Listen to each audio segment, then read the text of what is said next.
Прывітанне. Я так разумею, што я ўжо онлайн. Ці я онлайн? Скажыце мне хто-небудзь.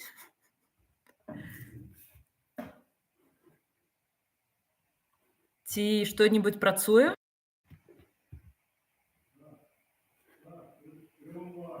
Ура! Дзякуй. Прывітанне ўсім. Меня зовут Юлія Тимофеева, і сёння я буду прэзентаваць сваю кнігу «Кровазварот». Гэта мой, я так разумею, 5-й зборнік паэзіі. Прабачце, я вельмі хвалююся. Мне ўдалося выйсці онлайн, гэта ўжо перамога. Вось. Кніга выйшла літаральна 3 месяцы назад у выдавецтве Янушкевіч. І я б сказала, што гэта вельмі важная для мяне кніга. Так, я хочу толькі паглядзець. Дзякуй усім, хто адгукаецца. Супер. Так, зараз я збяруся з думкамі. Не з думкамі, а з сіламі, скажем так. Найперш, напэўна, мне хацелася б падзякаваць тым людзям, якія прычыніліся ў нейкай ступені да выхаду гэтай кнігі, ў большай ступені, ў меншай ступені, але без якіх гэтая кніга ўсё роўна не адбылася б. Гэта найперш мае бацькі, калі яны мяне глядзяць, то дзякуй вялікі. Гэтая кніга не адбылася без вас з многіх прычын. І, натуральна, дзякуй, што я з'явілася на свет, і гэта кніга таксама пра сям'ю. Адна з тэмаў гэтай кнігі – гэта сям'я.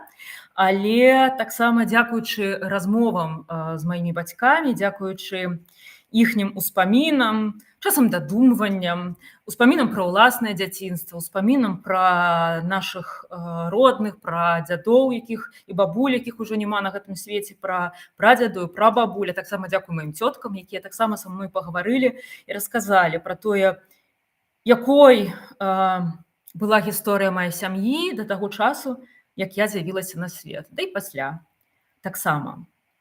Гэтая кніга таксама не адбылася б, я думаю, яна б не адбылася ў Беларусі, на жаль. І таму я хочу падзякаваць таксама кіраўніцам шматлікіх рэзідэнцый, дзе мы з Альгертам былі, у Аўстрыі, у Грацы, у Гамбургу, у Швейцарыі, таксама тут у Берліне. Вось. І хацела б падзякаваць майму рэдактару Уладзю Лянкевічу, які вельмі мне дапамог падчас працы над гэтай кнігай, які параіў, скажем так, мне выкінуць некалькі вершаў адтуль. І адрэдагаваў таксама верш. Я думаю, што яны сталі гучаць лепш. Дзякуй Вальжыне Морт, маёй каляжанцы і сяброўцы, якая прачытала гэту кнігу, калі яна яшчэ не была у такім выглядзе, як цяпер, якая дала мне вялікую колькасць карысных парадаў. І дзякуй вялікі Альгерту, які таксама глядзіць гэта відэа. Альгерт, прывітанне. За тое, што ты, гэта кніга пра дарогу, і што ты на гэтай дарозе, не толькі літаратурнай, але і жыццёвай, заўжды са мной. Вось. Першую частку я адстраляла. Дзякуй вялікі таксама ўсім, хто мяне цяпер глядзіць. Дзякуй за вашы каментары. Цудоўна. Кніг не бачна. Вось, калі ласка, паглядзіце, гэта кніга. Так, все ідзе цудоўна. Не хвалюйцеся. Вельмі прыемна вас бачыць лайв. Дзякуй. Мне таксама прывітанне. З Мюнхену назад прывітанне. Всім-всім. Мне таксама вельмі прыемна вас бачыць. Бачыце, я так хвалююся, страх. Вось. І забылася сказаць, што дасылайце свае пытанні. Я буду крыху расказваць таксама пра кнігу, але пасля буду чытаць яе, пасля буду адказваць на пытанні. Вось. Прывітанне з Чарнагорыі. Ура! Пра што гэта кніга наогул? Што? Сан-Дыега, вітаю. Што гэта такое? І чаму я нагул прыдумала яе вось такім вельмі нарцысічным чынам, седзячы адна ў пакоі перад камерай, яе прэзентаваць? Таму што гэта кніга вельмі для мяне незвычайная, асаблівая і пісалася надоўга. Я у гэтай кнізе у канцы кнігі пазначана, што яна пісалася, зараз вам скажу, каб не схлусіць, з 21 па 24 год. Калі яна ўжо выйшла, я пачала думаць і зразумела, што яна пісалася нашмат больш. Некаторыя ўрыўкі з гэтай кнігі я напісала яшчэ, напэўна, ў 2019 годзе, а можа, нават у 2018 годзе, хаця калі хацела пісаць кнігу пра сваё ўласнае дзяцінства. Вось некаторыя часткі, хутчэй празаічныя часткі, а я хацела напісаць празаічную кнігу, увайшлі таксама ў кравазварот. Прывітанне Даніі таксама і ЗША, і ўсім-сім. Дзякуй, што вы са мной. Вось. Які жанр гэтай кнігі? Як бы я можна было абазначыць? Я заўжды спрачаюся, калі гэтую кнігу называюць зборнікам паэзіі, таму што для мяне гэта зусім не зборнік паэзіі. Для мяне гэта паэтычная кніга, можа быць такі паэтычны нон-фікшн. Вось мне спадабалася, як назвала кнігу Таня Арцімовіч, якая напісала цудоўны водгук, цудоўную рэцэнзію, можна сказаць, нават на гэтую кнігу. Яна сказала, што гэта перфарматыўны метад-тэкст. Дзесьці сабе пазначыла і ўжо згубіла. Вось. І насамрэч мне таксама, я вельмі доўга думала, як яе пісаць. Альерт мне раіў зрабіць з гэтага прозу, зрабіць з гэтага нон-фікшн кнігу і не мучыцца. Можа быць, таму тут шмат таксама урыўкаў прозы.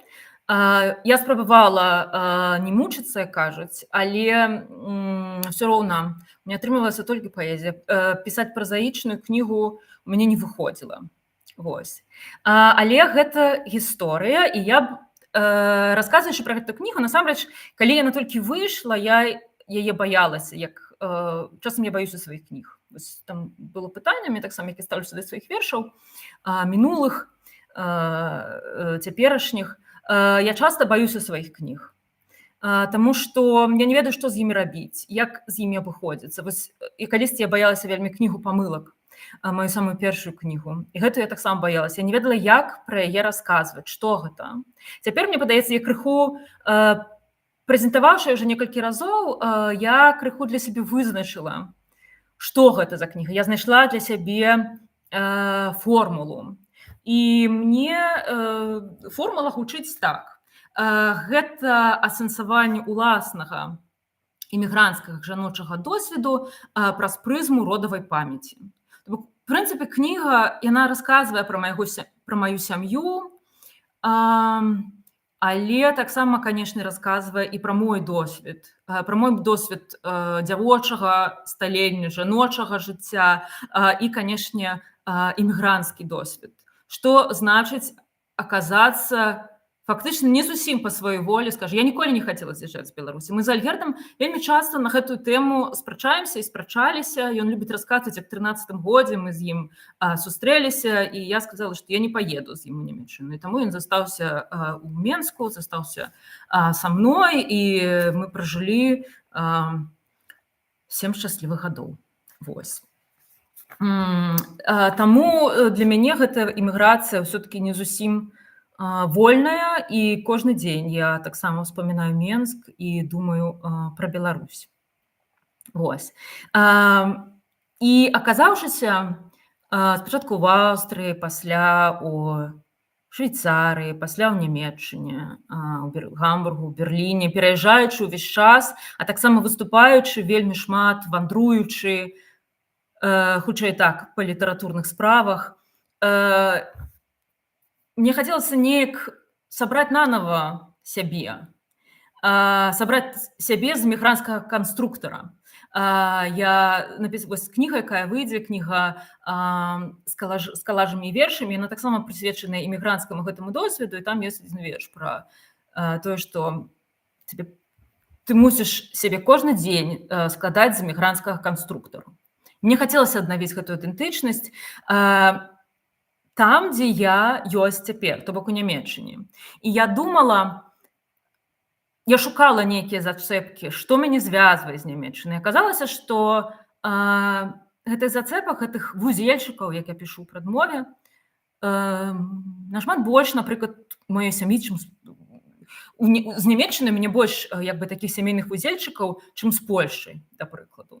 Мой дзядуля, я сёння пачытаю пра гэта вершы, мой дзядуля быў прымусовым рабочым у Нямецчыне,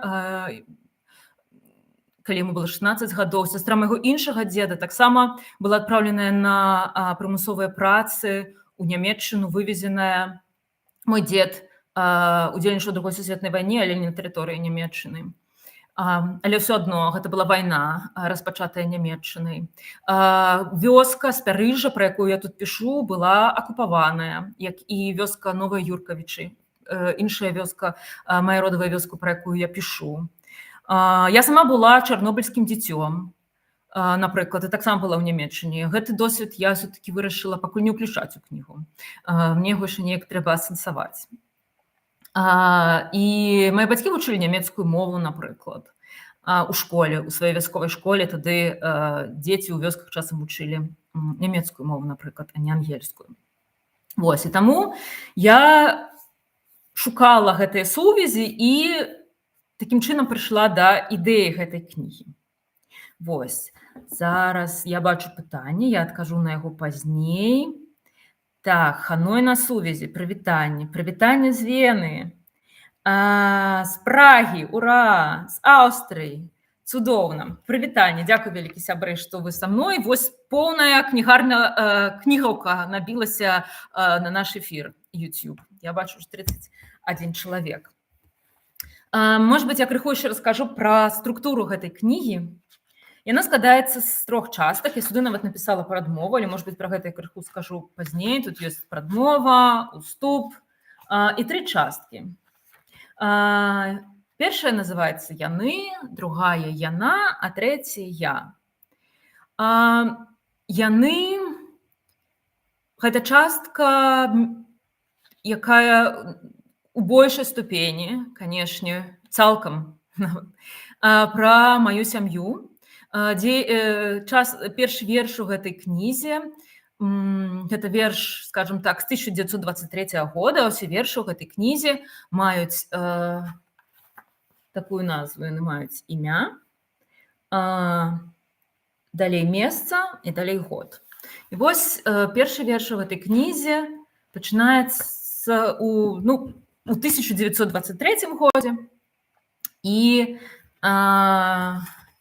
пачынаецца ў Нойштадт-ан-дер-Донау. Гэта такі невялікі горад у Баварыі, дзе мой дзед Алёсь і быў на прымусовых працах. Але, натуральна, у 23 годзе яго там яшчэ не было, і нагулна яго яшчэ не было на свеце. Вось, але мне захацелася пачаць менавіта з гэтага. Мне хацелася выбудаваць гэта стагоддзе жыцця маёй сям'і. Другая частка, і гэтая першая частка, яна сканчаецца 85 годам, смерцю маёй бабулі Юлі, якую мяне і назвалі ў яе гонар. Другая частка «Яна». Яна пачынаецца ў 86 годзе, 27 красавіка 87 года. У гэты дзень моя сям'я у Спярыжы. У той час мы жылі у Пірках, гэта іншая вёска, гарадскі пасёлак сонечны. Але мы прыехалі на выходныя да майго дзеда Есіпа, і ў гэты дзень, з'язджаючы, у нядзелю мы дазналіся пра тое, што нешта здарылася на Чарнобыльскай атамнай электрастанцыі, дазналіся дзякуючы жонцы эвакуатара Васіля Ігнаценкі. Я думаю, што тыя, хто чыталі кнігі Светланы Алексіевіч, тыя, хто чыталі «Чарнобыльскую малітву», ведаюць гэтую гісторыю. З яе пачынаецца кніга, гісторыю Людмілы, жонкі Васіля Ігнаценкі, якая праходзіць з ім бальніцы. І вось губляе дзіця, І Васіль Гнаценка быў таксама з вёскі Спярыжжа, ён практычна жыў блізка ад майго дзеда, і праз званок Людмілы з Прыпяці мы даведаліся, або не з Прыпяці, я не хочу клусці, я не памятаю, дзе яны жылі, але дакладна ён працаваў на Чарнобыльскай атамнай электрастанцыі. Мы даведаліся, што нешта здарылася. Яны не змаглі прыехаць садзіць бульбу. Вось, і без іх пасадзілі. І мае бацькі гэта абмяркоўвалі, і расказваючы мне пра падзеі таго дня, яны таксама ўспаміналі гэтую размову. Вось. Трэцяя гэта частка таксама расказвае пра майго дзеда і пра жыццё маёй сям'і, пра маю маму і майго тату падчас эвакуацыі са Спярыжжа, але таксама і пра жыццё пасля. І гэта гісторыя, чаму называецца яна, гэта гісторыя таксама сталення вясковай дзяўчынкі мяне, то бок. Ну, або так. І трэцяя частка называецца я. І гэта пачынаецца яна у Аўстрыі, у Вене, фактычна ў венскім аэрапорце, куды мы з Альгердам яшчэ прыляцелі прамым рэйсам Менск-Вена. Мы прыляцелі для таго, каб прылецелі на стыпендыю у аўстрыйскі Грац ад горада Граца. Так, прабачце, таксама так все забываюся, так цяжка. І гэта нагул для мяне вельмі новы досвед гаварыць без мадэратара. Ведаеце, раней мне так расказвалі, раней, напрыклад, у доме літаратара, беларускія літаратары, як адбываліся літаратурныя вечарыны. Літаратар выходзіў на сцэну, яго юбілей, ён садзіўся і расказваў пра сябе, пра свае кнігі і гэтак далей. Я гэтага не умею, раней гэтага не рабіла. Мы прывыклі да нейкіх заходніх спосабаў весці імпрэзы літаратурныя, калі ёсць мадэратар або мадэратарка, якая задае пытанне, ёсць публіка, вось, і ты рэагуеш на тыя пытанні, якія чуеш. А тут я сама сабе... Пытанні мусяць самі ўзнікаць у маёй галаве. Так што, прабачце. Але гэта цікавы досвед. Дзякуй за яго, дзякуй, што вы са мной.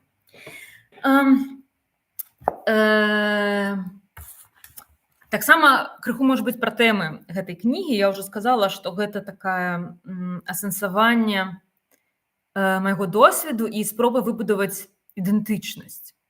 Нагул, канешне, слова ідэнтычнасць і кніжкі пра ідэнтычнасць, і нагул мастацтва пра ідэнтычнасць, яно ўжо крыху стаміла заходні свет, я думаю. Гэта слова гучыць паўсюль, але ж, я думаю, для беларускай літаратуры і для эмігранцкай літаратуры, для літаратуры ў выгнанні гэта тэма далёка не раскрытая і далёка, мне падаецца, тут можна вельмі шмат чаго пісаць і ствараць таксама, выбудоўваць гэтую сваю ідэнтычнасць. Ідэнтычнасць праз гісторыю. Яшчэ адна гераіня гэтай кнігі, я б сказала, гэта гісторыя. Канешне, тут я гавару у большай ступені пра прыватную сваю гісторыю, пра гісторыю сваёй сям'і, пра гісторыю асобных людзей. І, можа быць, часам я нават яе прыдумляю ў нейкай ступені. Таму што мы ўсе ведаем, колькі было маўчання у ўсіх нашых прыватных гісторый. Калі нашыя родныя не расказвалі. Напрыклад, мой дзед, які прайшоў вайну, які ваяваў, які ўжо быў старэйшы, у той час, ён вельмі мала расказваў пра вайну, ён не любіў гэта. Я думаю, што шмат хто таксама не любіў расказваць пра гэтыя страшныя часы. Можа быць, яны хацелі забыць, а можа быць, яны хацелі абараніць нас. Але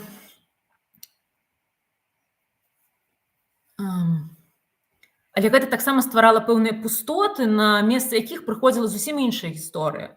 Прыходзіла гісторыя Расіі, і прыходзіла гісторыя савецкай Рассіі, напрыклад, гісторыя, якую мы прымалі ў савецкіх падручніках, чыталі, якую нам удаўблівалі у галовы. І нашыя маленькія гісторыі адыходзілі на другі план, мы іх проста не ведалі. Мне падаецца, што цяпер мы ўсе мусім пісаць свае гісторыі. Сама сабе расплакаўся. Вось. І ствараць гэта, каб гэтыя пустоты запаўняліся нашымі гісторыямі. Я таксама крыху раней у мяне выйшла кніга ў берлінскім выдавецтве, кніга білінгва «Мінск, горад, якога мне не стае». «Мінск, die Stadt, die ich vermisse». І там я, з одного боку, там ёсць фотаздымкі Менску, з другого боку, там ёсць тэксты. Таксама такая паэтычная кніга.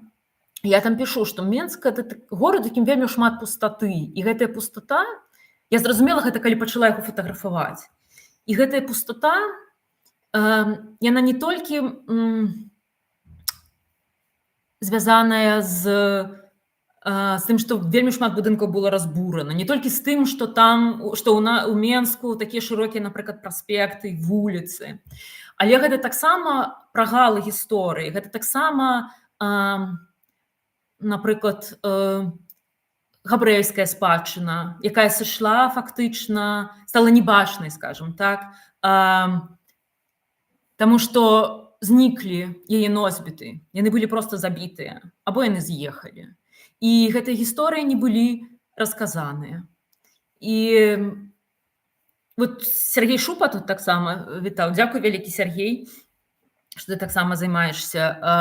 Не таксама, што ты аднаўляеш гэту гісторыю, нясеш, што ты адкрываеш яе нам. І я таксама чытаю кнігі, напрыклад, пра габрэйскую гісторыю Беларусі, пра габрэйскую гісторыю менскую і таксама пра беларускую гісторыю. Наогул, калі я пісала гэту кнігу, я вельмі шмат чытала. Чаму я таксама кажу, што гэта ў нейкай ступені нон-фікшн кніга? Таму што для таго, каб яе напісаць, я таксама прачытала даволі шмат кніг па гісторыі.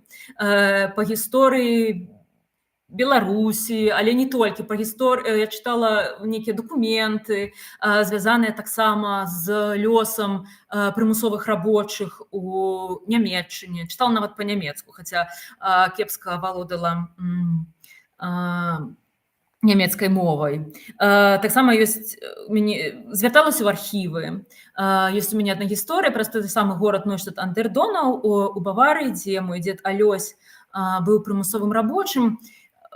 Нагул гэты горад, пра гэты горад я даведалася таксама з архіваў. Ёсць такі Арольсон Акайвс, і там можна паспрабаваць пашукаць сваіх родных. І я знайшла свайго дзеда Алёся, картку на яго, і там было напісана, што ён і мой прадзед, ягоны бацька, былі ў гэтым горадзе, Нойштадт-ан-дер-Донау. Я пачала гугліць гэты горад. Прывітанне, Кацярына, прывітанне, сястра моя таксама тут. І пачала яго гугліць і знайшла, што ёсць кніга, якая называецца «Нойштадт-ан-дер-Донау у Трэцім Райху». Я вырашыла, што я хочу прачытаць пра прымусовых рабочых у гэтым горадзе. Я замовіла гэтую кнігу, мне яе даслалі, я яе прачытала, і не знайшла ні слова па-нямецку таксама, і не знайшла ні слова пра прымусовых рабочых. Тады я вырашыла, што я напішу архіварыусу, архівісту, аўтару гэтай кнігі ў Нойштадт-ан-дер-Донау, і запытаюся ў яго, можа, ён што-небудзь ведае, можа, у яго што-небудзь ёсць.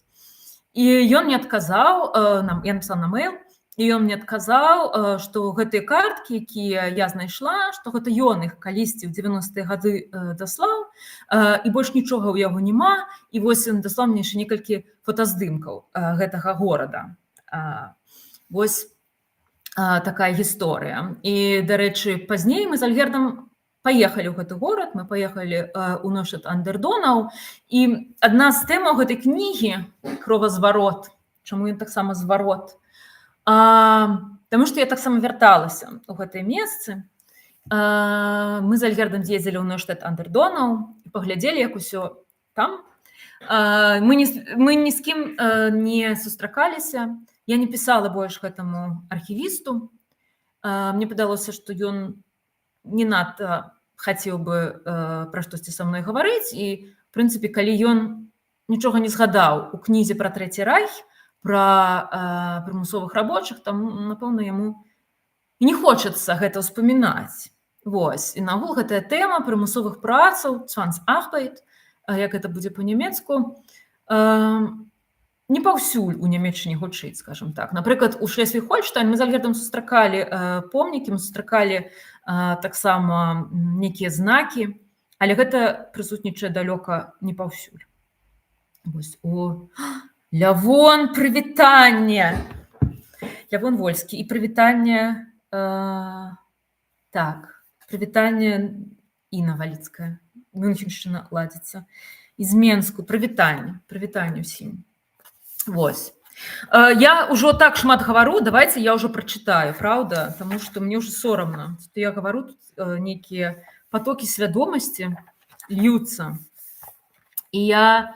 Так, дзякую вялікі за пытанне. Я адкажу на іх, калі прачытаю першы блок тэксту з гэтай кнігі. Пачну я з аднаго з вершаў з кнігі, з аднаго з вершаў з уступа. Юля, Мінск, Цух, Швейцарія, 2023. Ты здрадніца, кажа мне горад. Нічога табе не аддам.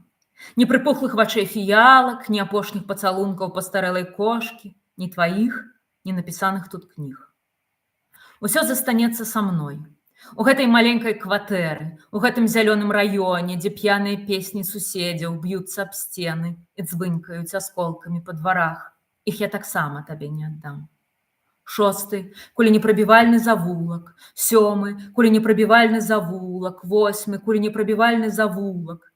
Вы частавалі яе малінавай меланхоліяй і цягучай тугой, а яна ўсё роўна пайшла. Яна нас пакінула ў спакоі. І вішні не перадумалі цвісці, і грушы не здзічэлі, і шырокія рэчышчы праспектаў не перасохлі. Ты магла б па калена ісці ў іхнім кіпучым шуме, але назвы вуліц вылятаюць цябе з галавы і забываюць дарогу назад. Стаянка, ремонт обуві, буренне скважын, на першы, другі і трэці радыактыўныя завулкі разлічыцца. Ты пайшла.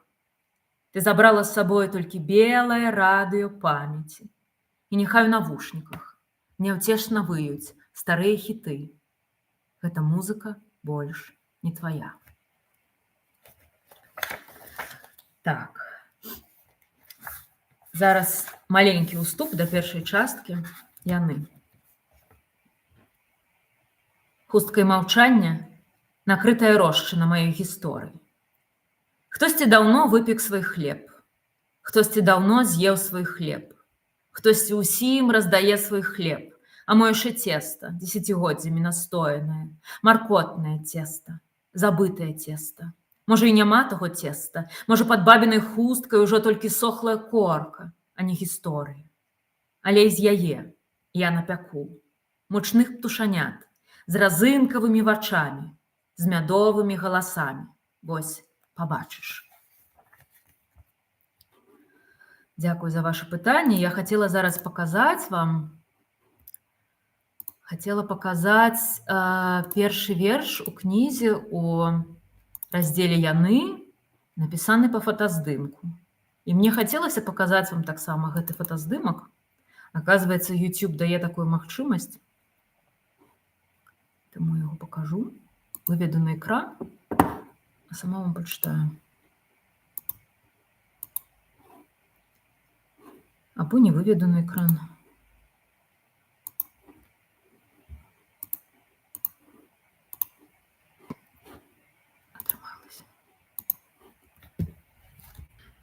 Алёсь.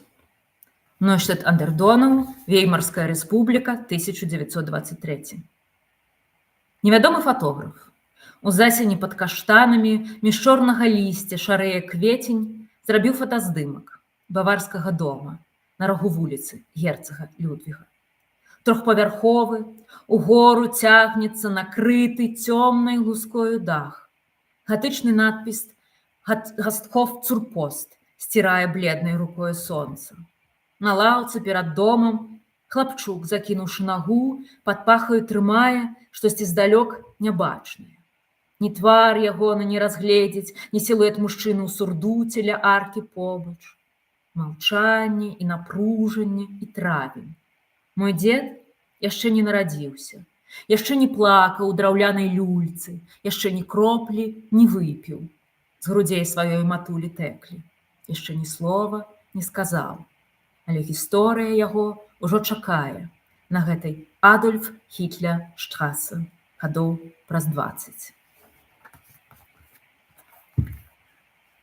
Юля, рэпішча БССР, 1937. «Памагай, Божа!» Я ціха сказала, калі нашу хату на бярвенне раскідвалі. Абтрапалася па баках пашарэлая скура. Дзякуй, дрэва, што і па смерці ты жыць умееш. Што застанецца ад дома. Цёмная рана зямлі, якая на лета зацягнецца пустазёлам. Сустракай, Божа. Я ціха сказала, калі мы абозам рушылі, коўдры і падушкі на возе шворкамі перажагнаўшы, грукалі ў звязках сярпы і косы, ляскалі недзе на дне цвікі ў жалезнай скрынцы, колы рыпалі, коні пырхалі, яблыні ў садзе маўчалі. Што застанецца ад дома, цёмны шнар успаміну, дзецям сваім яго пакажу. Вось тут мы радзіліся. Вось тут мы жылі, вось тут былі нашы хутар і поле. Вось распусцілася яблыня, наша, да калектывізацыі. У спадчыну я перадам вам слова, рэпішча. Вось, і, можа быць, яшчэ крышачку пачытаю. Пачытаю пра бабулю Шуру, якая таксама была на прымусовых працах у Нямецчыне, але у Шлесвіг-Гольштайн. Таксама у невялікай вёсачцы, якая называецца Зюдерраде. Гэта зусім маленькая вёска. Мы таксама з'ездзілі туды з Альгердам, там можа быць 10 дамоў. Праходзячы праз яе, мы не пабачылі ніводнага чалавека. Это проста адна вуліца, ферма, палі і некалькі дамоў. І бабуля Шура не паехала тады ў Савецкі Саюз, она не вярнулася, а паехала спачатку ў Великабрытанію, у Ангельшчыну, а пасля у Канаду. І пражыла там у Канадзе ўсё сваё жыццё. Пісала нам лісты, і гэтыя лісты, яны захаваліся. Бацькі і дзядуля мой таксама, брат бабулі Шуры, дзед Есіп, таксама захаваў іх. Гэтыя лісты пачалі прыходзіць дзесьці ў пачатку 50-х, ажо пасля смерці Сталіна. І фактычна яны ўсе, акрамя, можа быць, першых лістоў і захаваліся. То бок, нават нягледзячы на тое, што мая сям'я пераязджала, была эвакуіраваная падчас Чарнобыльскай катастрофы, гэтыя лісты забралі як каштоўнасць. І я іх таксама бачыла, я іх чытала і надрукавала яшчэ, я іх перадрукавала у вордаўскі файл яшчэ ў Менску. Што я хацела з імі рабіць, я не ведаю, але так яны захаваліся ў мяне тут таксама. Вось пра горад Брэдфорд я прачытаю верш, і пра гэты Брэдфорд я даведалася таксама, толькі гэты адрас яе, это апошні яе адрас на еўрапейскім кантыненце, і я даведалася пра яго са спісу пасажыраў, са спісу карабля Канберра, які ў 52-м годзе прывёз бабулю Шуру, яейнага мужа Яшу, у Канаду. Шура і Яша, Брэдфорд, Англія, 1951-2023. Паводле перапісу насельніцтва 1951 года у горадзе Брэдфорд, Вест-Йоркшир, было 443 297 жыхароў. З іх 9345 замежнікаў, з іх без грамадзянства 30 мужчын і 17 жанчын. З іх, дзе нарадзіліся, не ўказалі 2 пары, а 12 мужчын і 6 жанчын. Пазначылі, што паходзяць з Расіі. той самай Расіі, што для ангельцаў пачыналася ад Брэста. Перабіраю пясчынкі дакументаў, учытваюся ў допісы настальгічных фейсбук-суполак, грукаю ў электронныя брамы архіваў і часам мне адчыняюць. А хтосьці памятае цукерню ўніз па Отлі-роуд? Вечарамі ў суботу, ў пачатку 50-х, мама мяне пасылала па раструшчанае пячэнне. Я сёння ўспомніла, заўважыўшы ў краме пакунак шакаладнага печыва, пабітага і нязграбнага, за фунт 20. Запарыла кавы і цешылася салодкімі ўспамінамі. НБ, 2020. А я спрабую знайсці іх па адрасе са спіса марскіх пасажыраў. Спрабую ўявіць іх сляды, пакінутыя 73 гады таму на шэрых пікселях асфальту. Спрабую разгледзець іхнія рысы на сямейных фотаздымках польскіх, украінскіх, пакістанскіх эмігрантаў, знятых мясцовай студыі ў Бельвю, і не бачу. А нехта прыгадвае місіс Уайт з Отлі-роуд. Выглядала яна злавесна, вока пакрытае плеўкай, але сэрца ў яе было залатое. Клапацілася пра бедных, ладзіла вандроўкі на мора. Светлая ёй памяць. Брэндон Х, 2021. Монахромныя будынкі, насупылі бровы шыльдаў. Пост-офіс, табаканіст, ньюс-эйджэнт, двухпавярховыя трамваі задралі вострыя брылі, каменных абдымках вуліц. Ні дрэва каля дома, ні слова роднага.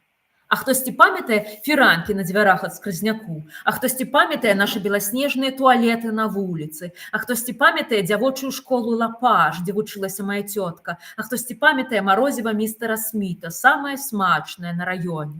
Многія. 2022. Усё, што ведаю, пад каламутай новага неба Шура і Яша чапляліся адно за аднаго, а горад іх няветліва вучыў, як шыць на фабрыцы пасляваеннае жыццё і гаварыць на мове пераможцаў. Калі праз год фінальныя лічбы перапісу з'явіліся ў друку, Шуры і Яшы у Англіі ўжо не было. І вось гэты горад Брэдфорд, ён якраз такі быў знакаміты сваімі швейнымі фабрыкамі. Там выраблялі тканіны, а таксама пасля Другой сусветнай вайны запрашалі замежнікаў з славянскіх краін, з краін не былога тады, з краін Савецкага Саюза, з Украіны, там вельмі шмат украінцаў і украінак, з Беларусі, але таксама з Пакістану. Там вельмі шмат пакістанскіх імігрантаў, і я ўсё гэта таксама прачытала, спрабуючы даведацца, што гэта за горад Брэдфорд, як там жылось маёй гэтай стрыечнай бабулі, і менавіта там яна навучылася шыць. Яна вельмі добра шыла. Калі яна да таго, як яе вывезлі на прымусовыя працы ў Нямецчыну, яна не ўмела шыць. Але там у Брэдфордзе яна вучылася. І пасля ў Канадзе яна таксама працавала на швейнай фабрыцы, пасля, праўда, яна там недоўга працавала у Канадзе на швейнай фабрыцы ў горадзе Гуэльф, яшчэ адзін пункт гэтай кнігі. Але пасля вельмі шмат шыла для сябе і для ўсіх астатніх. Давайце я, напэўна, паспрабую крыху ўжо адказаць на пытанні, таму што іх тут шмат. Першае пытанне, якое я атрымала, было ад Тацяны Лапцёнак. Яно было, якія у вас узаемаадносіны са сваімі вершамі, старымі, новымі, ненапісанымі. Я ўжо крыху расказала пра страх, які я маю часам да сваіх уласных кніг. Ці перачытваю я свае вершы, может быть, часам я іх перачытваю і перапісваю нават, некаторыя я перапісваю. Я, бывае, уключаю ў свае кнігі, бывае, вершы ідуць з кнігі ў кнігу. Напрыклад, у кнізе «Воўчыя ягады» ёсць вершы, якія друкаваліся у цырку, або і ў цырку, у кнізе «Цыркі», у кнізе «Рот». Вось. У гэтай кнізе таксама ёсць вершы, якія друкаваліся у «Воўчых ягадах», якія друкаваліся у кнізе, маёй польскай кнізе «Аўтапартрэт у выглядзе костачкі авакада», напрыклад. Я люблю так спалучаць кнігі, злучаць вершы. Вось. Вось, напэўна, так і адказ. Так, я зараз шукаю, якія прыходзілі мне пытанні. Ці здаралася калісьці нешта незвычайнае, метафарычнае падчас працы над кнігай? Ну, я скажу, што вельмі шмат. Вот падчас працы над гэтай кнігі я вельмі шмат чаго для сябе адкрыла, і, безумоўна, гэтыя вандроўкі па месцах, дзе былі мои родныя, вось это было вельмі дзіўнае адчуванне. Агулам мы з Альгердам наведалі 3 такія месцы. Я ўжо расказала пра Нойштадт Андердонаў. Я, дарэчы, магу паказаць, як ён выглядае цяпер, напрыклад, вось як выглядае дом, дзе калісьці жылі гаспадары, скажам так, майго дзядулі. Вось гэты дом. Цяпер гэта шпаркаса, раней гэта быў гэты Гастхофцюрпост, і вельмі цікавы таксама вельмі цікавае адкрыццё. Калі мы сюды прыехалі, мы знайшлі на гэтым доме шыльду пра тое, што тут спыняўся Йоган Вольфганг Гёте. То бок некалькі стагоддзяў да яго дзеда тут быў Йоган Вольфганг Гёте. Вось, 1786 годзе ён літаральна прабыў тут паўгадзінкі, змяняючы коні, і з'ехаў, але гэта было нерэальнае адчуванне, што мой дзед і Йоган Вольфганг Гёте дзесьці нейкім праз некалькі стагоддзяў сустрэліся. Вось. Так. Далей. Так. Прывітанне, так. Вельмі згодна наконт мінскай пустаты. Яна хіба распаўсюджваецца на всю Беларусь. Мяркую, мы ўсе пакрысе мусім запаўняць гэтай прагаліны. Абсалютна. Так. Мюнхеншчына была недалёка ад Андердонаў. Пытанне ад Альгерда. Табе было цяжэй пісаць пра сваіх продкаў ці пра сябе? Напэўна, я думаю, пра маіх продкаў мне было пісаць цяжэй. Таму што менавіта для таго, каб адчуць,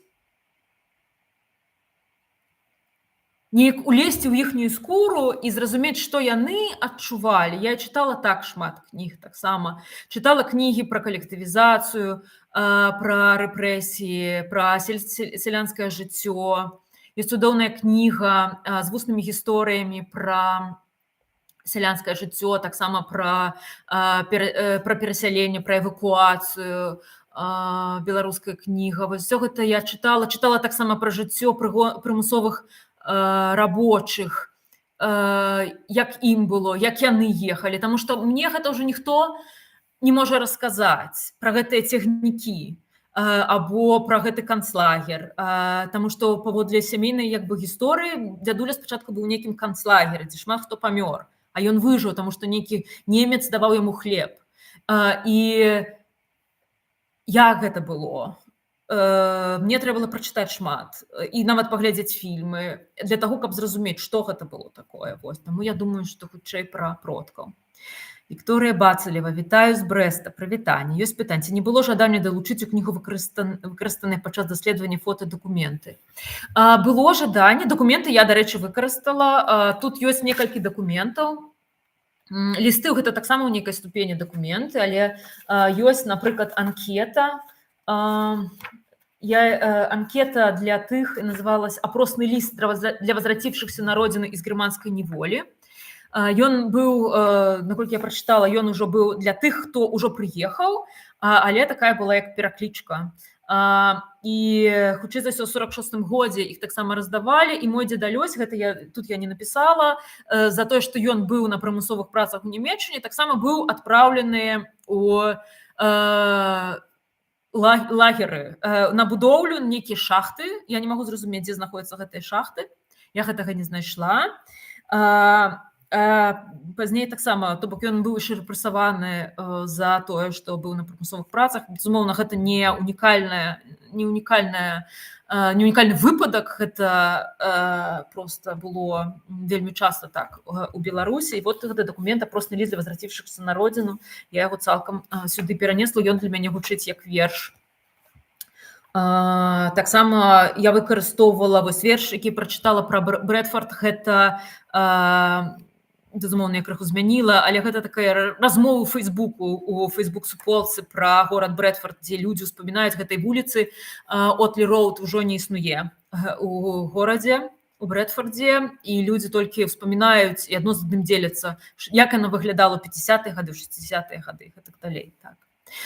Што тычыцца фота, гэта занадта дорага ўсё-такі, і таму я думаю, што я нават выдаўцам не прапаноўвала. Я думаю, што і гэта нашмат ускладніла б, безумоўна. І мне хацелася таксама захаваць нейкую дыстанцыю з маёй сям'ёй. То бок я кажу, што гэта гісторыя, заснаваная на гісторыі маёй сям'і, але яна таксама мастацкі пераасэнсаваная. Гэта не дакументальная кніга. Гэта мастацкая кніга з выкарыстаннем дакументальных матэрыялаў, але яна не ёсць дакументам самім па сабе.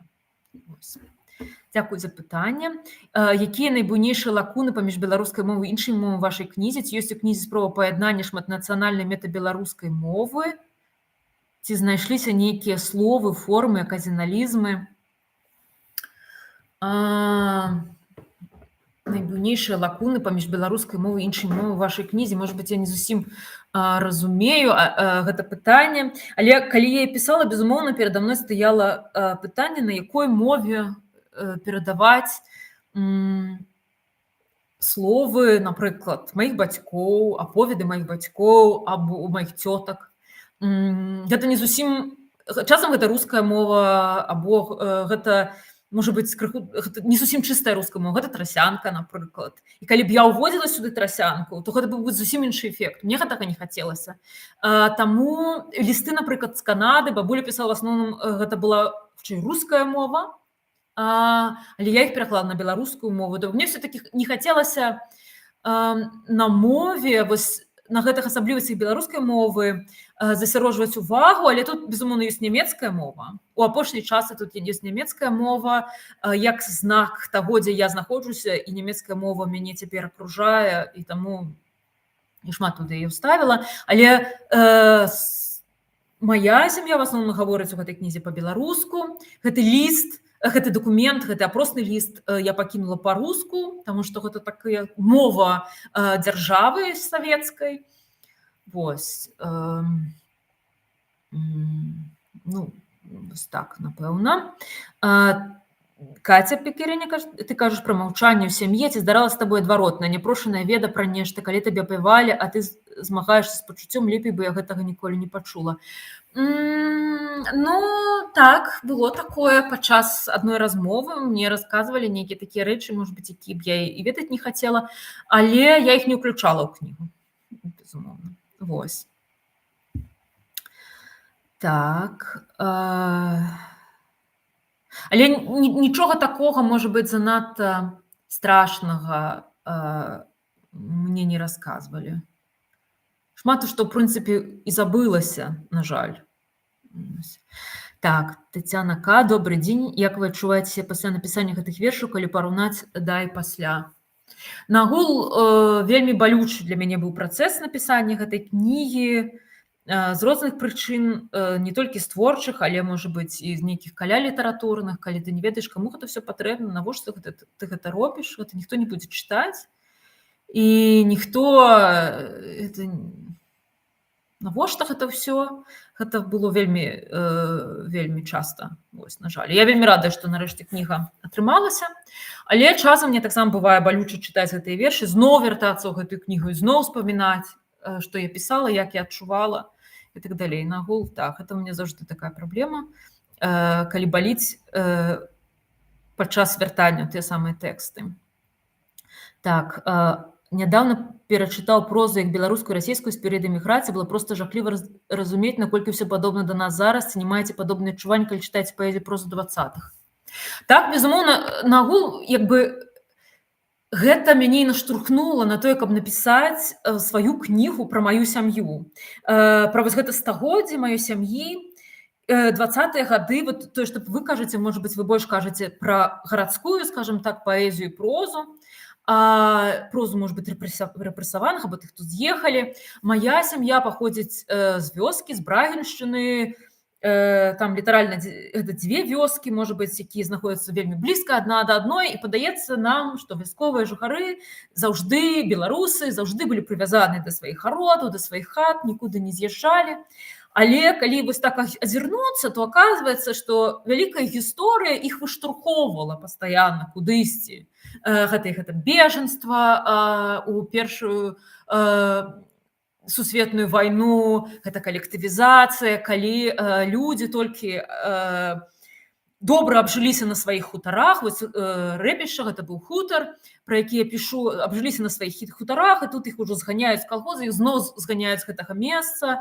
Пасля Другая сусветная вайна, я ўжо не кажу пра выгнанне ў Сібір, пра такія рэпрэсіі. Пасля Другая сусветная вайна, людзі, хто на фронт, хто сядзіць в акупацыі, каго вывозяць на прымусовыя працы. Пасля ў маёй сям'і гэта быў таксама Чарнобыль, калі вялікую колькасць вясковых, у асноўным жыхароў, вывезлі з іхніх вёсак. І гэта, мне падаецца, таксама такі парадокс, трагедыя нават. Большасць тых, хто быў эвакуіраваны пасля Чарнобыльскай катастрофы, гэта былі людзі з вёсак. І мала хто з іх змог апісаць свой досвед, змог расказаць пра тое, што яны адчувалі, як гэта было. І мы ў выніку вот зараз, напрыклад, практычна ніхто не піша, хаця часам я чую, што вот Беларусь, гэта толькі Чарнобыль, гэтак далей. Я не бачу, прабачце, гэтых тэкстаў пра Чарнобыль. Таму так менавіта, вось, калі я глянулася, азірнулася на тое, што было да мяне, я зразумела, як бы, што мой досвед абсалютна не новы. Так ужо было, і я хачу напісаць таксама пра гэтую сувязь, напісаць пра сябе, пра сваю сям'ю, але і пра гэты досвед эміграцыі і выгнання. Вітанне з Берліна, Зміцер, прывітанне. Рэпішча, у Шаркаўшчынскім раёне ёсць такая вёска. Так, я думаю, што гэта досыць папулярная такая назва. Гэта поле, дзе расла рэпа. Вось. Прыемна пабачыць Юлю, бачыць знаёмыя імёны. Прывітанне. Вітанне з Лага Маджора. Якая роля мовы ў гэтай кнізе? Дзякуй ты вялікі за яе ды за гэтую прэзентацыю. Безумоўна, мова – гэта тое, чым я апантаная. Мова – гэта адна з галоўных тэмаў маіх вершаў. І аказаўшыся ў Нямецчыне, вымушаная фактычна вучыць наноў нямецкую, я вучыла яе ў універсітэце, нікому не расказвайце. Вось, але тут я мушу вучыць наноў, ангельская мова, нямецкая, беларуская, руская, украінская, польская. Я палічыла, што, напрыклад, я магу чытаць на 7 мовах, і калі мы прыязджаем у Польшу, то мы там щось спрабуем па-польску гаварыць, ці прынамсі разумець, бо гэтыя все мовы тут у галаве круцяцца. Безумоўна, гэтая сітуацыя паміж мовамі, і беларуская таксама, на якой я пішу і гавару зараз з вамі, гэта мова вывучаная. Гэта таксама у пэўнай ступені пераклад, невядома з якой мовы. А мы пастаянна беларускамоўныя, таксама вот часам разважаюць рускамоўныя, беларускамоўныя, але беларускамоўныя таксама вельмі часта сябе перакладаюць. Я адчуваю гэта, што я сябе перакладаю. І таму у гэтай кнізе шмат нямецкай мовы. Тут ёсць, напрыклад, я выкарыстоўваю дакументы нямецкія часоў Другой сусветнай вайны, дакументы пра высылку нямецкіх гамбургскіх габрэяў у менскае гета. Напрыклад, я выкарыстоўваю нямецкую мову тут. Я таксама вырашыла, што я дам пераклады. Тут ёсць пераклады некаторых выразаў і назваў. Так, напэўна, тут збольшага у мяне нямецкая мова. Але я ўжо сказала, што лісты, напрыклад, з рускай мовы я перакладала, лісты сваёй бабулі. Маналогі сваіх бацькоў я таксама апрацоўвала і перакладала на беларускую мову. Мне проста хацелася гэта больш, каб не было непатрэбных нейкіх канатацый, калі б гэта была трасянка, напрыклад. Так, добра, можа быць, я яшчэ пачытаю, аказваецца, ўжо амаль гадзіну гавару. Пачытаю, пасля адкажу далей на вашы пытанні. І, можа быць, пачытаю верш яшчэ з першай часткі. Мой бацька, я тут казала ўжо пра дзве мясціны у Нямецчыне, якія мы з Альгердам наведалі. Гэта Нойштадт ан дер Донау, невялікі такі гарадок, 10 тысяч, на той момант было 2000 жыхароў. Яшчэ гэта Зюдеррада, зусім невялікая вёска, дзе, можа, чалавек, не знаю, колькі жыве, некалькі дзесяткаў. А яшчэ адно месца, якое мы з Альгердам з'ездзілі, гэта быў нямецкі горад Ютербох. Недалёка ад Берліна, вельмі дзіўны горад. І там у 70-е гады, у канцы 70-х, мой бацька, савецкі салдат тэрміновай службы, быў туды адпраўлены служыць. Гэта Ютербох. Цяпер там гэта таксама горад 10 тысяч жыхароў. На той час гэта быў вельмі адзін з найбуйнейшых вайсковых гарнізонаў у ГДР. Гэта быў натуральна ГДР. І савецкі салдат там трымалі за высокім плотам, не паказвалі практычна горад, і не маглі чуць толькі нейкія гукі, якія раздаваліся, вясёлыя гукі нямецкай моладзі. Вось, і прачытаю вам верш. Верш таксама мая мастацкая, палёт маёй фантазіі, скажем так. Петя, Ютербох, ГДР, 1978. Там за высокім плотам сакоча на шпацыры моладзь, слухаю іх размовы, ні слова не разумеючы. Там за высокім плотам у горадзе з рудое цэглы песні пяюць пад гітару па чужаземнай модзе. Там за высокім плотам жвава жыццё праходзіць, быццам цокаюць па тратуары нябачныя ногі немак. Тут, за высокім плотам, я на пасту з аўтаматам, горача ў гімнасцёрцы, сумна пад летнім сонцам. Плот з рудое цэглы, ты абаронца адважны, ад касавокага позірку, ад варожага ўплыву, злітуйся на хвілінку над савецкім салдатам, заплюшчы строгае вока, дай мне ўрэшце адчуць свету замежнага таямніцу. Ты, всё ведушчая, чырвоная зорка. Вось, і ў мяне ў трэцяй частцы ёсць верш пра Ютербох ужо у 2022 ці 23 годзе. Мы туды з Альгердам паехалі, паглядзелі, як там все выглядае. Я магу вам зараз, в прынцыпе, паказаць, што сабой уяўляе цяпер Ютербох. Нам падалося тады, што гэта штосьці вельмі страшнае. Вось, гэта гарнізонныя гэтыя будынкі. Вось што засталося ад гэтага, і сценная печаць.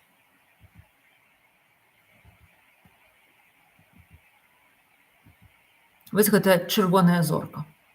Варот, гэта такая брама, там бочка. Вось такі горад Ютербох. Вось такія 3 гарады мы з Альгердам наведалі. Можа быць, я пачытаю тады яшчэ далей, калі можна. Пачытаю ўжо з другой часткі, невялікі ўступ да другой часткі.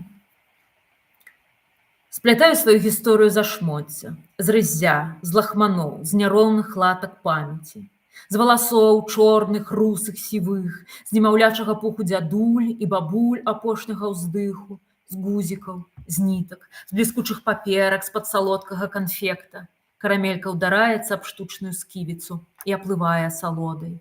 З агню на смалістай лучыне, з моху, з пчалінага воску, з малачаю, з высахлай скарынкі поля, дзе ён рос, з парасткаў бульбы ў разбэрсаным покрыве капца, з крапівы, з лебяды, з пшаніцы і проса, задаволенага курынага квахтання, з паху сена і лісця парэчак, з агурочнай цеплыні, з гарбузовай шчодрасці, з белых семак, насушаных на каляды, рассыпанай азбукі зорак, з попелу, шэрані, з іржы, з малочных зубоў кахання, у мазолістых далонях любові, з палінялай сіні крыжоў, з крыжавікоў, з ружовых яблыкаў і яблыкаў, з чарнелых кашах, з кашмараў, з перарывістых інтэрнэтных размоў, блытаных і чуллівых. Чуеш мяне? І я цябе чую з фотаздымкаў, з удзячнасці, з крыўды, з даравання і болю, з адказаў даўно пахаваных у зямлю, з пытанняў, народжаных запозна, з маўчання, з мрояў і з кніг. Вось, гэта другая частка, і, можа быць, яшчэ пачытаю адсюль. Мой дзед Есіп, які ўдзельнічаў у другой сусветнай вайне, таксама ў 70 з нечым гадоў яго таксама перасялілі з вёскі, спачатку ў Менск, але ён там не прыжыўся, таму што вясковыя жыхары вельмі часта, вельмі кепска сябе адчувалі ў гэтых маленькіх хрушчоўках, часта аднапакаёўках, дзе-нибудь у зялёным блузе або ў шыбанах, і не змог там жыць. І вось з'ехаў у вёску да нас. Есіп, вёска К, Беларусь, 1992. 5 вачыма азірае сусвет, з парога роднага дома пчала. Расправіўшы карту гарода, яна і ў цемені ўмее знайсці дарогу. Я ўжо не шукаю, я застаюся тут, ля вулляў колеру кінутых хат. Пляту кашы, кашу траву, жыву. Яшчэ адна тэма гэтай кнігі – гэта сталенне, дзявочае сталенне, падлеткавае сталенне. І, напэўна, прачытаю яшчэ адзін верш.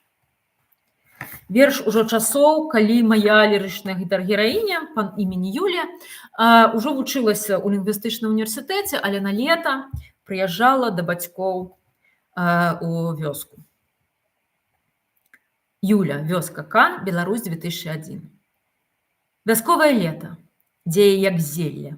Я п'ю па чарзе 2 месяцы спёкі з зялёнага рыльца, на языку садкасць трасянкі і ліловыя слоды чарніц. Іду ў лаўку, схінаюся на гародзе, прысядаю ад стомы, выцягваюся ўгару, вешаючы на шворку свежавымытую бялізну. Кладуся на ложак, пад гарачае прасцірадла з дранцвення. Сню любімы горад пад раніцу, але ўдзень зноў не веру ў яго існаванне. Вось яно, сапраўднае жыццё, вызначанае абрысамі 8 вуліц на мазолістых далонях сяла. Кожнаму руху свая праца, у нерухавасці адпачынак. А я знаходжу дарогу, якая не мае імені, не мае вачэй, не мае голасу, каб мяне выдаць. Нібы па праспекце, з незалежнасцю крочу, здымаючы кедамі пыл, да лесу і назад. Прасёлкавая дарога, моя адзіная тутэйшая сяброўка.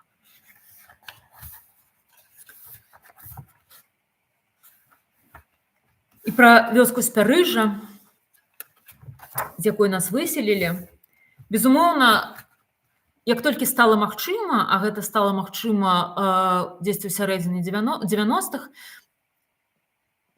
перасяленцы, то бок мы, тыя, хто былі эвакуіраваныя са сваіх вёсак, адразу паехалі паглядзець, як выглядаюць нашы дамы і нашы могілкі. І ёсць у гэтай кнізе таксама верш пра 2016 год, калі прайшло ўжо 30 гадоў пасля чарнобыльскай катастрофы, і мы ездзілі на Радуніцу у Спярыжжа.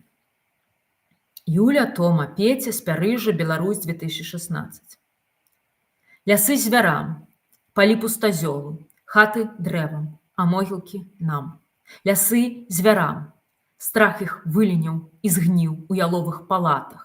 Палі пустазёлу, траўнем тканыя посцілкі агарнулі зерні атруты. Хаты дрэвам, сталі строгія ў парозе і не пускаюць.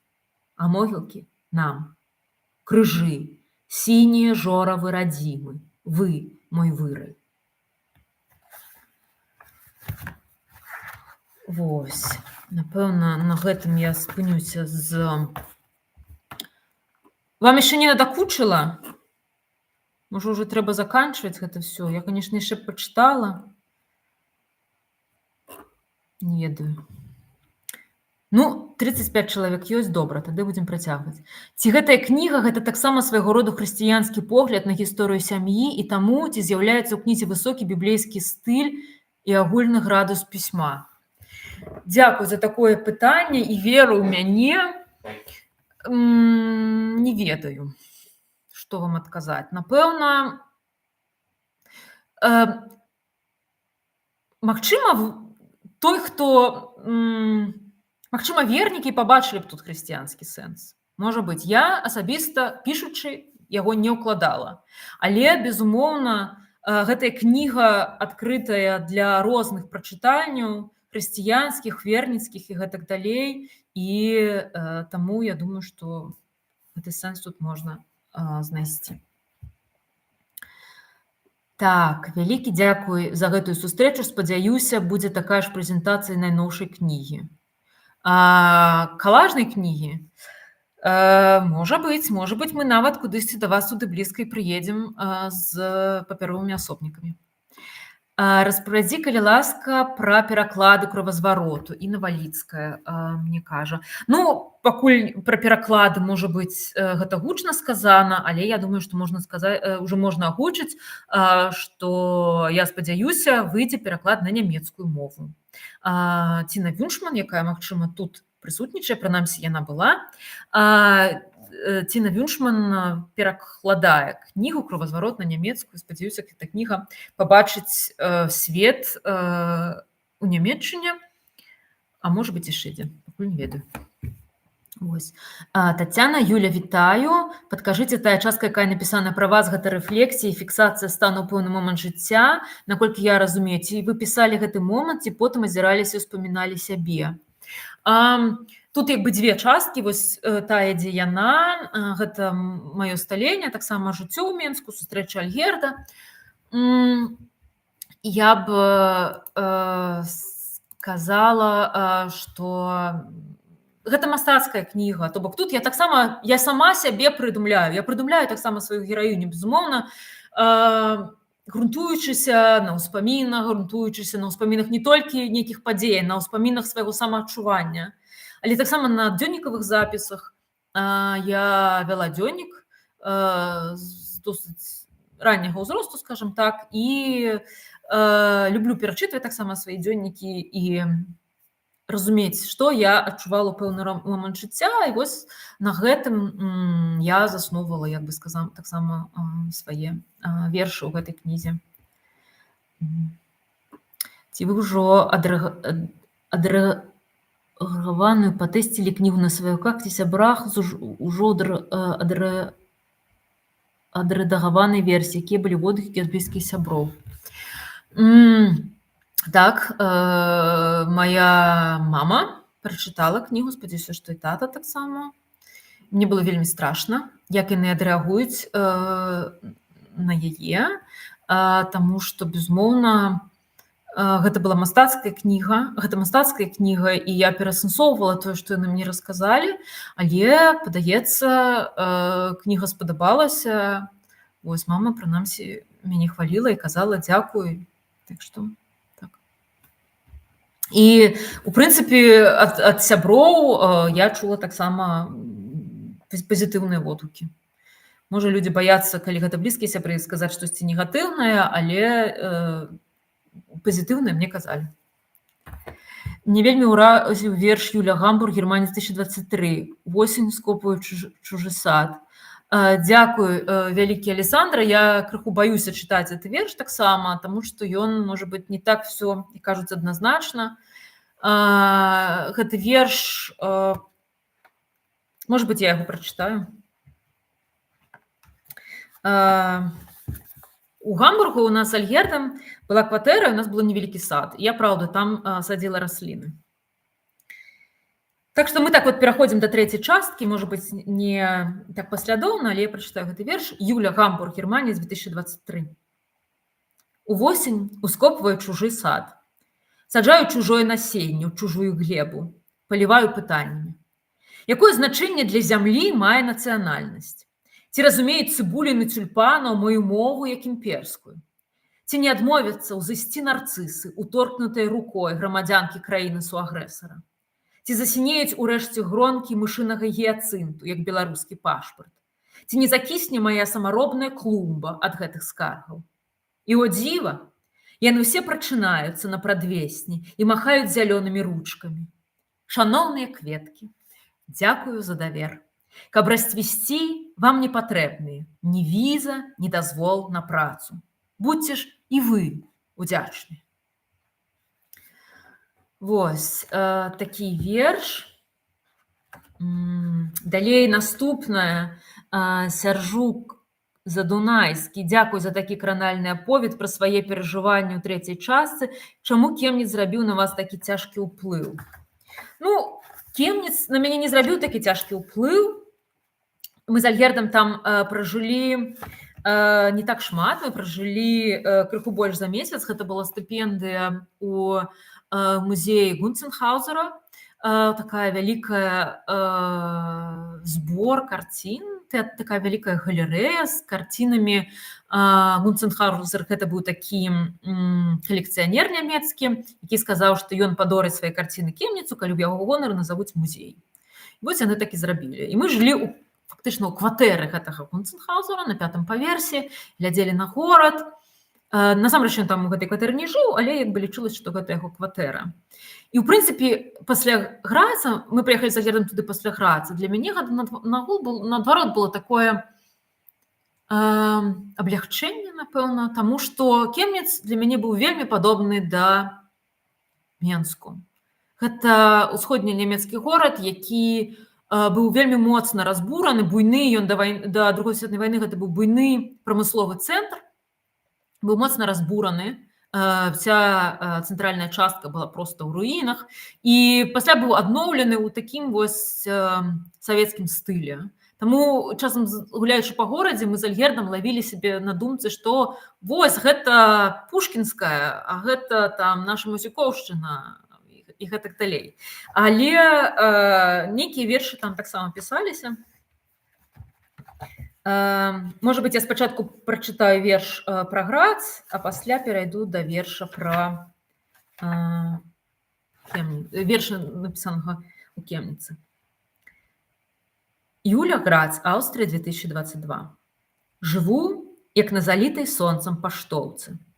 Рудая дахоўка камяніц, брукаваныя вулачкі старога места, вялікія вокны, у якія, магчыма, некалі высоўвалася рука, вітаючы вызваліцеля.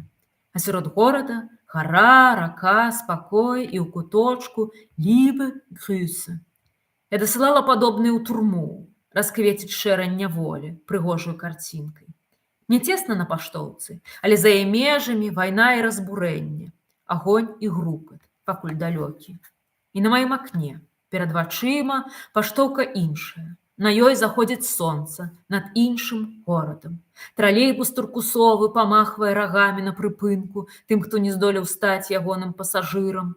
Напружанні барвовая труба, аранжавы асфальт і надпіс «Купалінка».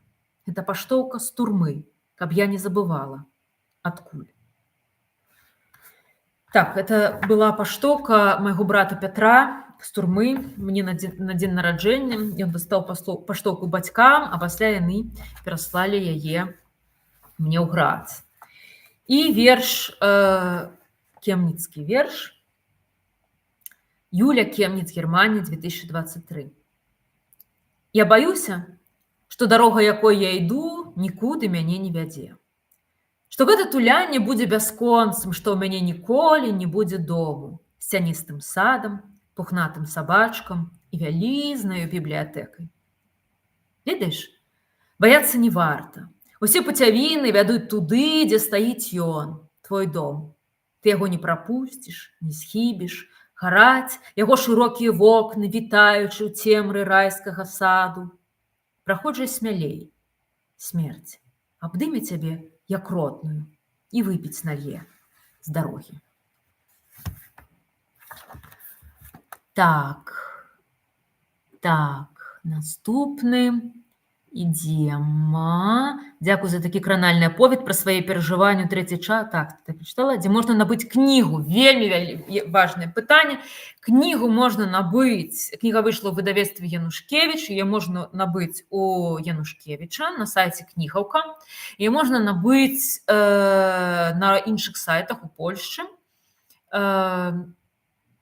Allegro.pl, я думаю. Але таксама можна набыць на Амазоне. Праўда, яна там каштуе вельмі дорага і паштоўка і дастаўка таксама не танная. Але вось думаю, што замовіць у Андрэя Янушкевіча, напэўна, найтанней.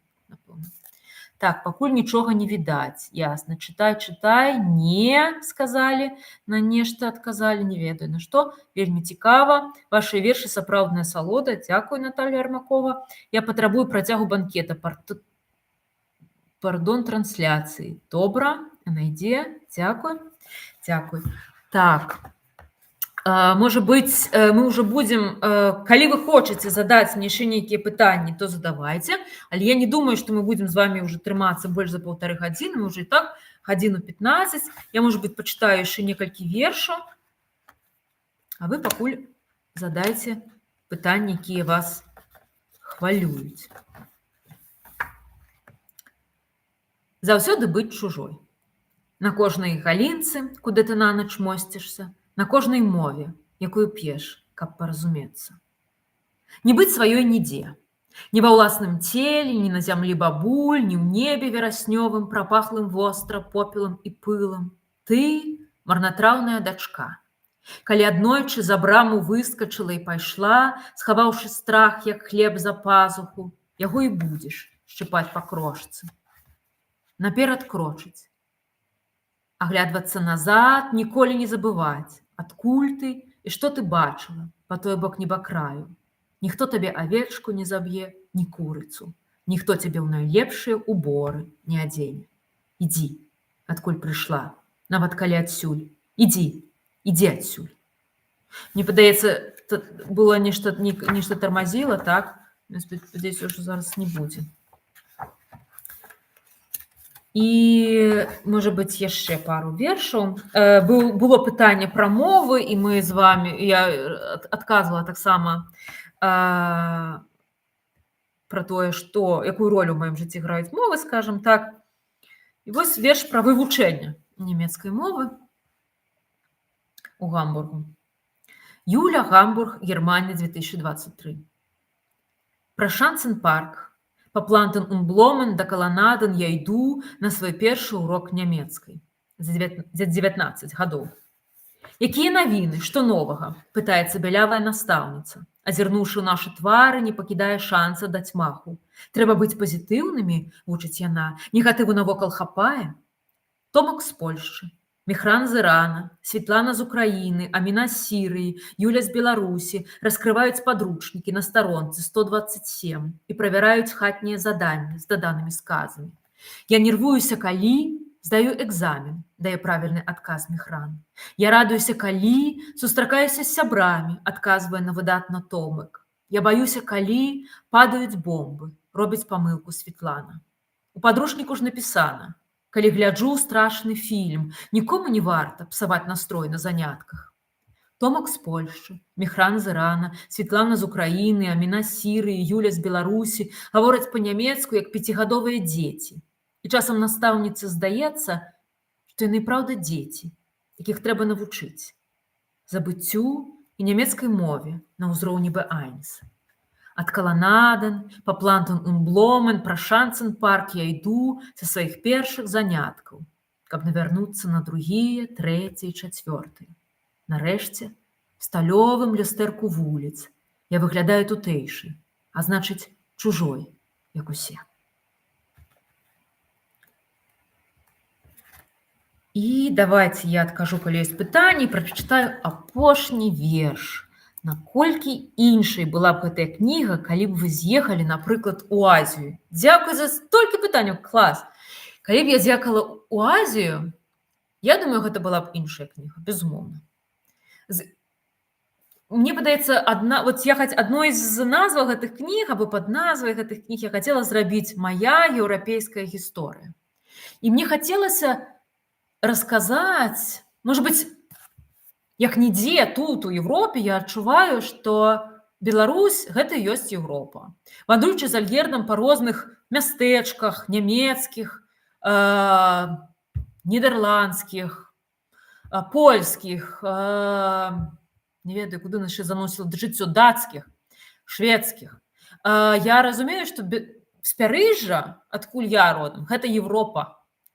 Рэпішча гэта Европа. І гэта беларуская гісторыя, гэта частка еўрапейскай гісторыі. Вельмі неад'емная частка.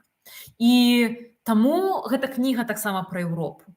І пра маю сувязь з ёй, і пра беларускую Европу.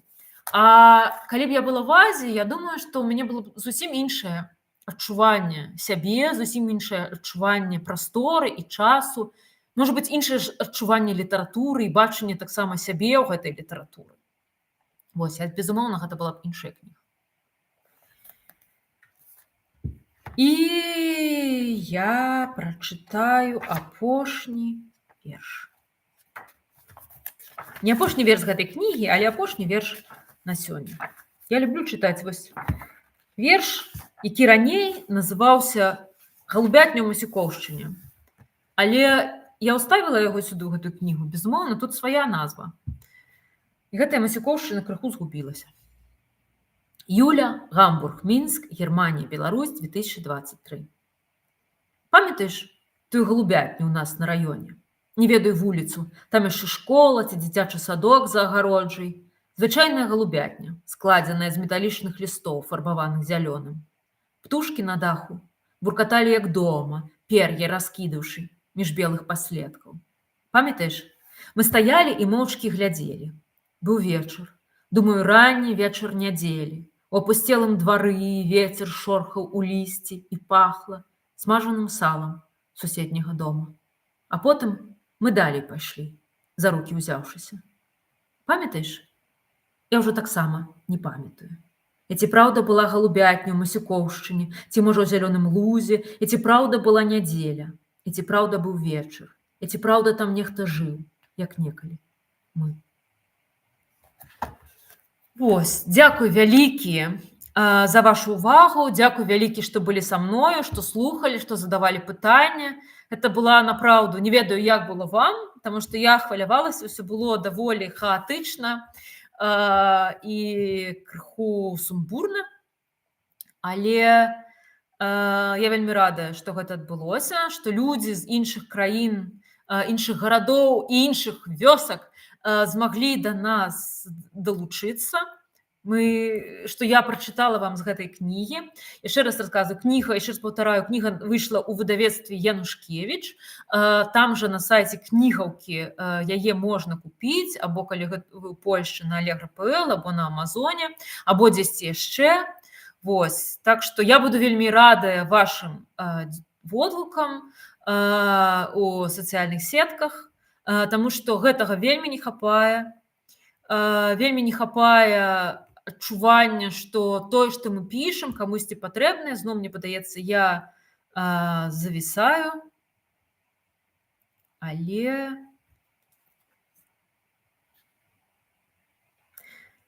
дзякуй вялікі. Всё, чытайце беларускую літаратуру, не толькі маю. Дзякуй. Шчасліва. Добрага вечару, дзе б вы не былі. Пакуль.